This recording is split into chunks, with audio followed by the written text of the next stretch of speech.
What's up, Barnhill family?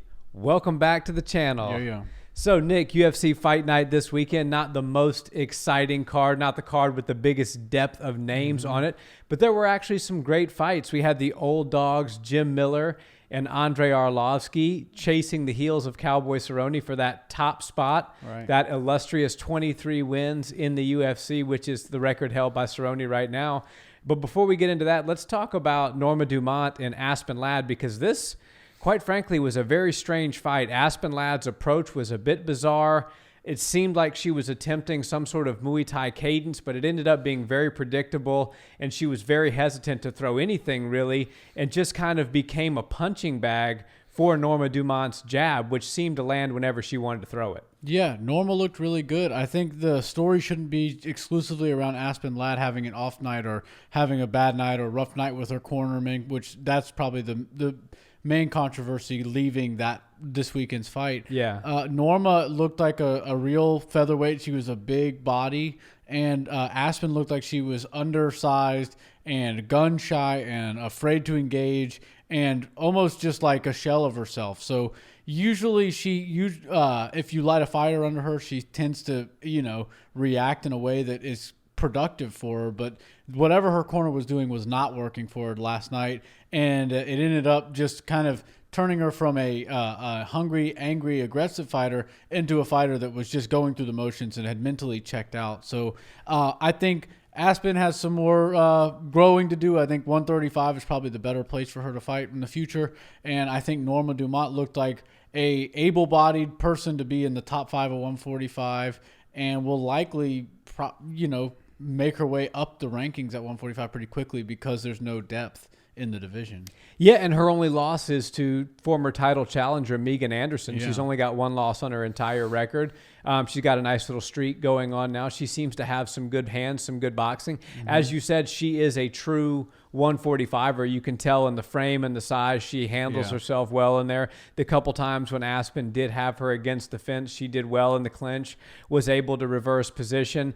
And I'm glad you talked about the coaching and the cornering, because that was very strange. Aspen Ladd's coach, a lot of it, because we were watching it on ESPN Plus, was bleeped out because of some of the language he was using, but we get the gist of what he was saying, trying to light a fire under her ass, trying to get her to go, asking her, what are you doing? What the hell are you doing out there? You're giving up rounds. What's wrong with you? It's something weird happened. And my guess is that this has been going on long before Saturday night. This is something happened in this camp. I think now it makes sense with the weight cut issues and now this strange performance that she had. It was very clear what she was attempting to do. And, I watch, and we both watch a lot of Muay Thai. You see what's called a cadence, a Muay Thai cadence. A lot of times the fighters will sway back and forth, but they do that and they throw a ton of offense, a lot of kicks, and they kind of always have that teep kit, that push kick ready. They're throwing a lot of jabs in your face. And she had, even her hair was braided like one of the Muay Thai headpiece. It was kind of, I was like, okay, Aspen's going to come out and throw some heavy strikes here. Yeah.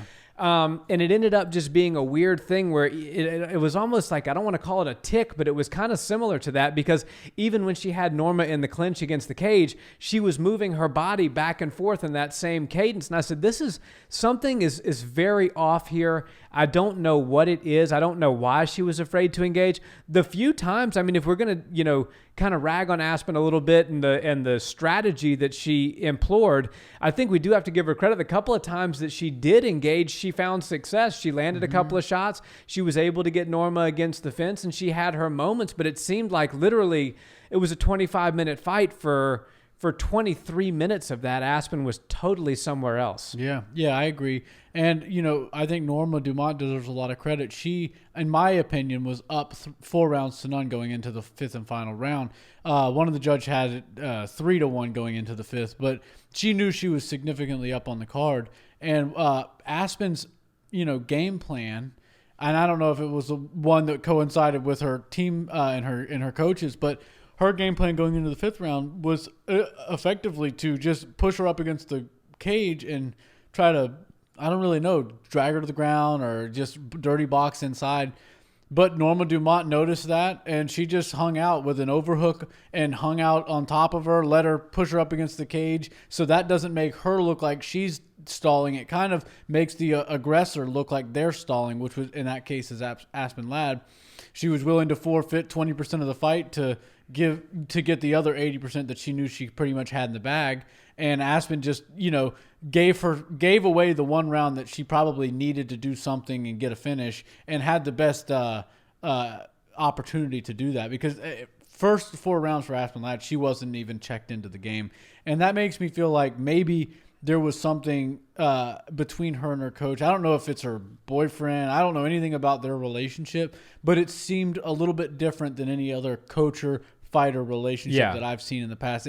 It seemed like he was like an angry dad or an angry boyfriend, or somebody who's feuding with her outside of the cameras and outside of the octagon. So I'd love to hear more on it. Hopefully she'll come out and speak to Ariel or speak to somebody in the media and kind of let us in on what the heck was going on. But until then, we just kind of have to speculate. Yeah, it was just a very weird night, all in all, for Aspen Ladd. And I think the bright lights got to her as well. Yeah, it was, the first main event, and she felt the pressure of former champion Miesha Tate calling her out about the weight cutting, basically accusing her of trying to cheat the scale and stuff. So I think she kind of crumbled a bit under the spotlight. Well, she's very young. That happens to a lot of people, especially in their mid to early 20s that are thrust into main event sort of situations. Not everybody can handle that. Even somebody like John Jones, who can handle it inside of the octagon, can't handle it outside of the octagon. Right. So it's a tough thing for somebody that young to have that much pressure on them. And listen, this guy, I don't know much about her head coach, and he may be one of the best coaches in the game. He could be an excellent coach, but sometimes chemistry and issues and problems just don't mesh. Yeah. I think she might need to visit switching camps. I just think maybe these two are not good for each other. And at the time we're cutting this video, we're really just kind of grasping at straws and speculating, right? Because there's been no real clarity given on this matter. Maybe by the time this video drops, and if it does, you guys let us know in the comments, something has come out and one of the two of them has explained what happened there. But it was just really bizarre. It was almost kind of sad to see a defeated fighter getting berated by her coach. Not to say that his intentions weren't good and pure. Maybe he was trying, maybe he's like, this is the best way to get my fighter to get going. Right. And maybe he just miscalculated and miscalibrated. So I don't want to throw him under the bus too much, but from what I saw, I just didn't like it. And I just kept telling myself, or thinking to myself rather, something needs to change here. These two are not good for each other. Yeah, I could tell watching Aspen listen to him, and we couldn't hear because he kept getting bleeped out in between the rounds. But it was going in one ear and out with the other. So she wasn't really retaining what he was saying. And I don't know if that's because she's just checked out of the fight and she wanted it to be over, or if she was angry with him, or, I just can't wait for more news to come out about this, because it's actually kind of interesting. But all the props has to go to Norma Dumont. She got put into a main event situation. She lived up to the moment.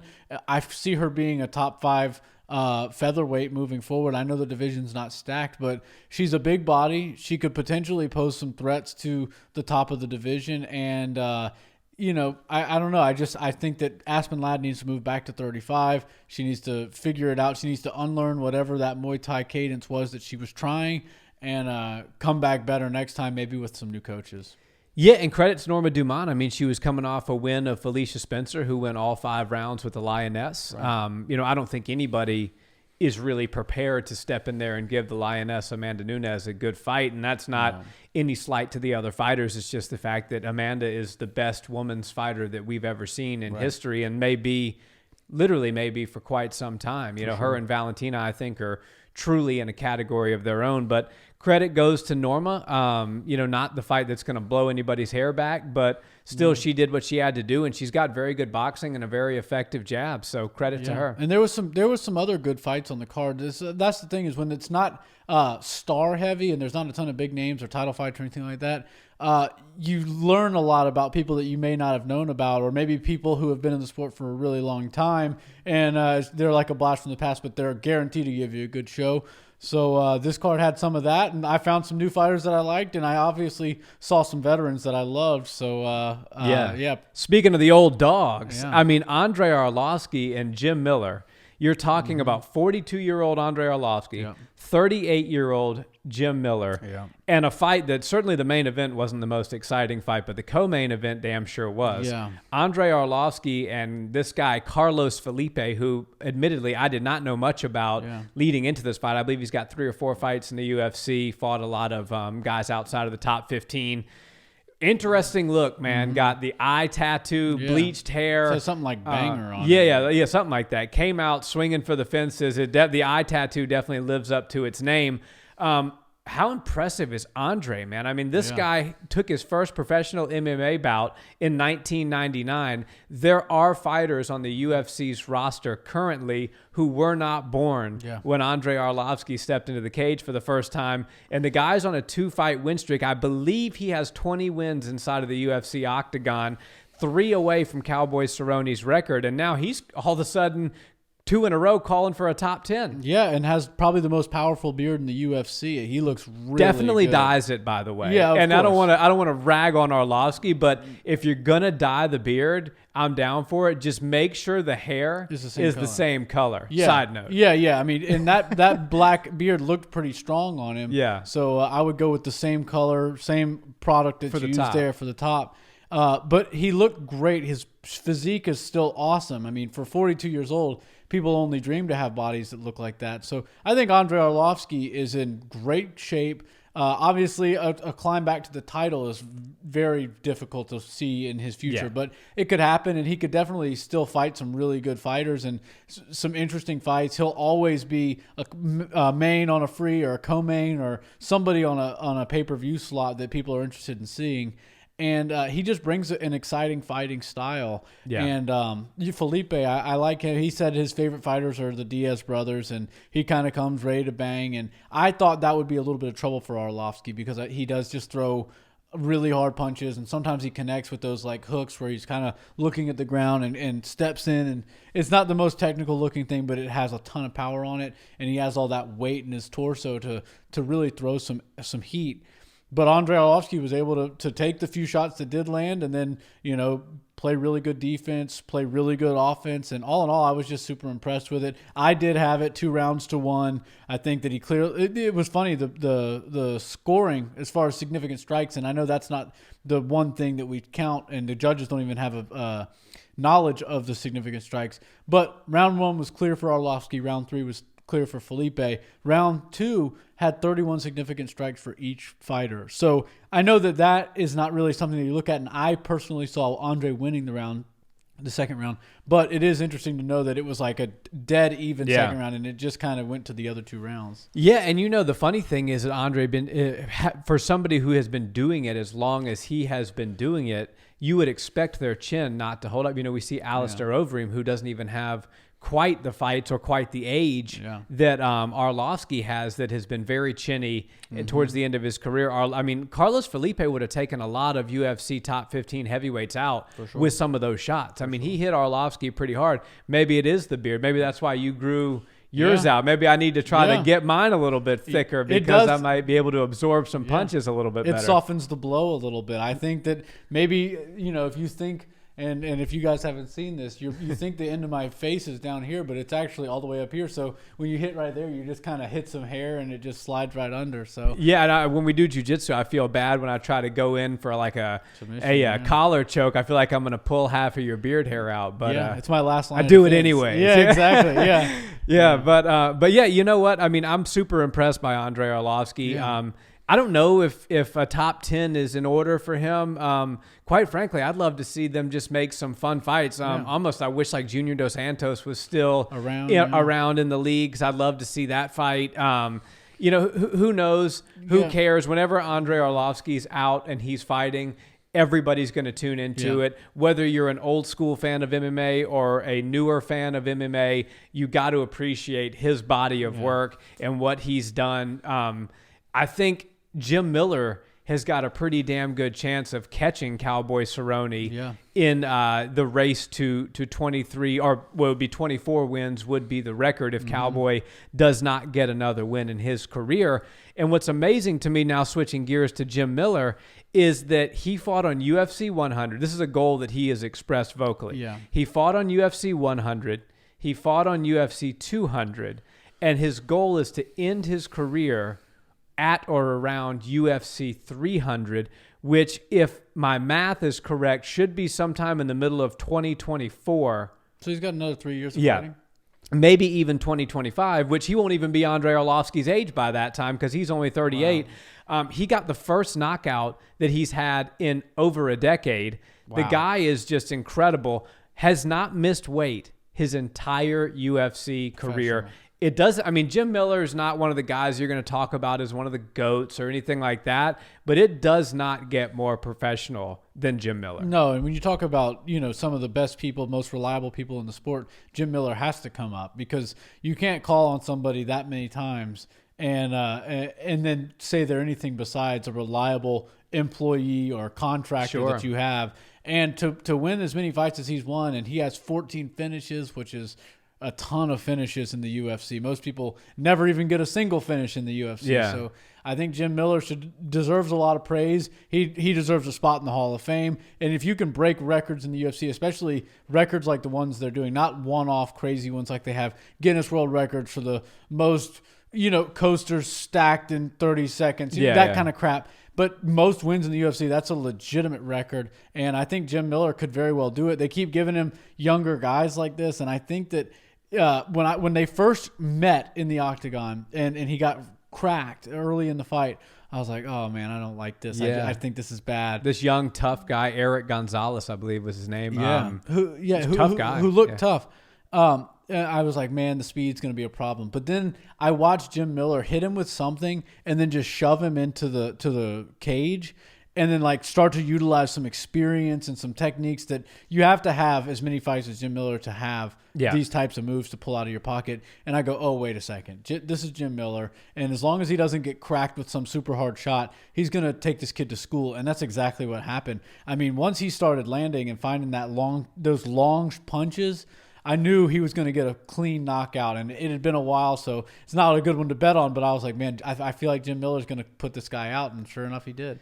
Yeah, and it was very impressive. And Gonzalez came throwing heavy shots in the beginning, even hurting Jim Miller. But as you said, true veteran move, how he was able to recover. He was able to, he was on the ground in a ground and pound situation, able to lock up, create a lack of distance or lack of space for his opponent to not be able to finish him with strikes until he could find his reversal, was able to move around after that to regain his bearings, and then boom, cracks him with some shots of his own.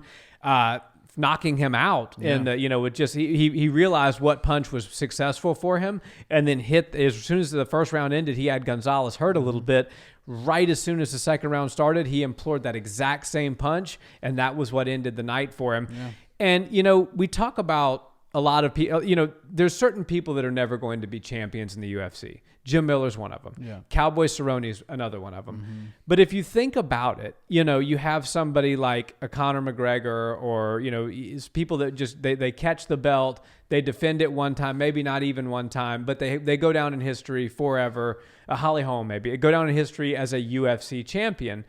But at the end of the day, I think there is some debate and discussion for what is truly more impressive. I mean, what if somebody has been in the organization, because the UFC is quick to cut people and good people. Somebody's been in the organization for multiple decades, fought a UFC 100, UFC 200, presumably going to make it to 300, more wins inside that octagon than anybody who has ever stepped inside that octagon.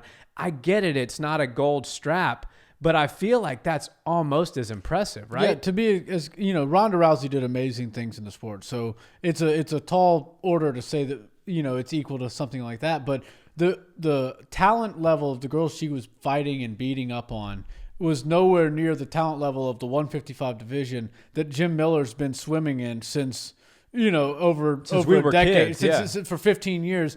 and he's been able to win way more than he's been losing, which means he's able to keep his contract, keep working the day in and day out in the hardest organization to stay in. So while I understand, and it's probably lofty to say that his career has been more difficult or more impressive than Ronda Rousey's, it is kind of hard to look at it and say, I don't know if Ronda Rousey could hang for 38 fights or whatever it is in the UFC and not get cut. It's a crazy debate, and it doesn't really make sense. But what Jim Miller has done is historic. It deserves to be in the Hall of Fame.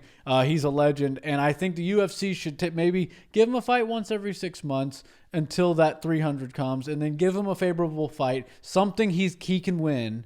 Don't give him something easy. He never has wanted an easy way out. Give him something he can win, and then let him ride off into the sunset after fighting 3 fights on the biggest cards each time the UFC has them every centennial. So I don't know. That would be really cool. Well, the only other person who was on 100 and 200 was Brock Lesnar. So maybe I doubt we'll see him back for UFC 300. And he's not near as active as Jim Miller in the UFC in between those fights. Wouldn't that? Yeah, that is for sure. And that would be something if I don't think we're ever going to see Brock back in there. But for somebody who's been doing it that long, it certainly is impressive. And it's not to take away from those that have grabbed were kind of that flash in the pan. They had a really incredible 12 months. They grabbed the belt, and then we never really heard from them or saw much of them again, or their descent kind of began thereafter.